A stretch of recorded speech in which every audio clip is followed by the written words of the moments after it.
Ayan, hi guys! And for today's video, dalawang cake po ang aking ipapakita sa inyo kung paano ko dinesignan or paano ako nag-frosting and nag-apply ng mga designs guys sa ating cake. Ayan, dalawang cake lang po muna ang aking ipakita sa video ito guys dahil hindi ko masyadong pina-fast forward para naman po ma-enjoy ninyo panuorin kung paano ako nagpo-frosting or gumagawa ng mga design sa aking cake. Ayan guys. Ang ating unang cake, ang tempo pala nito is Venom. And ang kanyang kulay guys, ganyan. Nag-spray po ako ng black. At saka yung color po natin in-apply dyan guys is liquid po yan siya. And ginamitan na po natin ng air spray.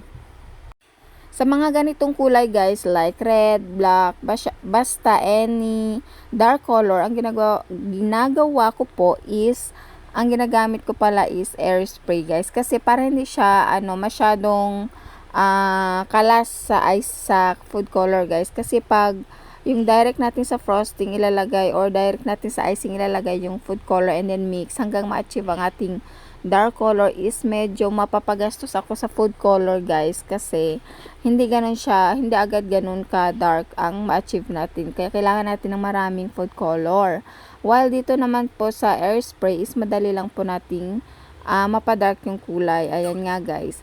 And ang ginawa ko po pala sa taas guys is yung icing dyan, nilagyan ko na ng food color kasi kunti lang naman yung kailangan natin. Ayan.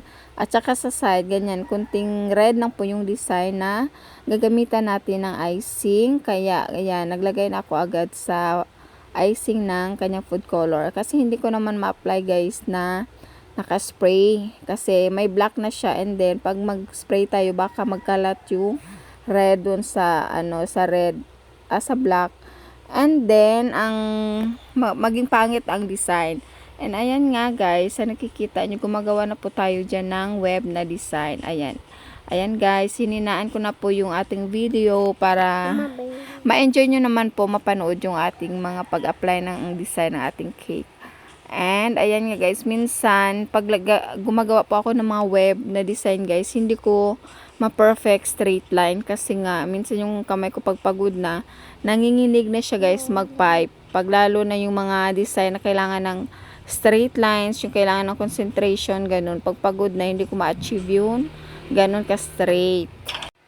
Simple lang naman guys yung design ng ating cake na to. Hindi siya masyadong talaga maarte ang design niya. Pero kasi yung lang, parang yung mga black na yan is walang exact na parang walang kailangang tamang design. Basta ganyan lang, parang mga web lang siya sa side and parang magulo-gulo na design lang yung black, ganyan.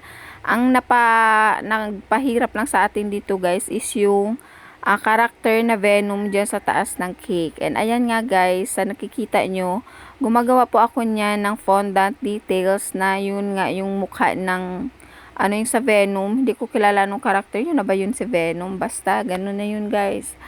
And then ayan nga, ang ginagawa ko dyan sa fondant is, pasensya na guys kung kinakamay ko yung paggawa ko ng fondant kasi hindi ko ma-perfect pag naka-glove ako kasi parang nahihirapan ako guys, pero I'm sure naman na malinis po yung aking kamay dyan kasi nga ayan guys, nakikita nyo may black, may white, and after ko pong gawin yung black, syempre nagugas ako ng kamay kasi pag hindi ako nagugas ng kamay, siguradong mahaluan ng black color yung ating white na fondant. Kaya ayan guys, every minute naghuhugas po talaga ako ng kamay kasi para yung food color sa kamay ko is hindi mahalo sa ibang kulay na gagawin ko na naman sa additional details ng ating cake or ng design.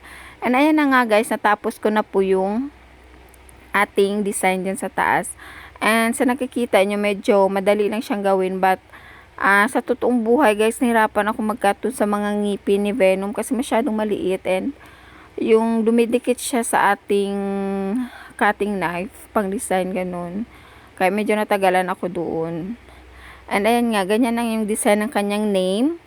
Kasi pa, slant lang siya na pataas. And ayan nga guys, for our second cake, ang design po nito is simple lang guys, pang wedding lang ito. And then rush order po ito ng aking regular client ko naman po ito si sir and si ma'am.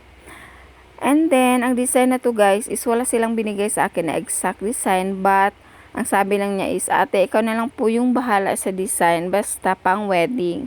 And ayan nga, sa mga umandar yung mga imagination ko and sa nagawa kong cake, yan lang po ang aking design na naisipan. Ano yun lang yan guys, ang tawag na design ko dyan is parang mga maze, ganun ba yun. And ayan nga guys, hanggang dyan lang po ang ating video. Ayan guys, watch na lang po. And thank you po sa patuloy niyong panonood ng aking mga videos, mga mamshis, daddies. Ayan. By the way, thank you po talaga guys sa mga views niyo sa aking video. Yan lang po and bye-bye.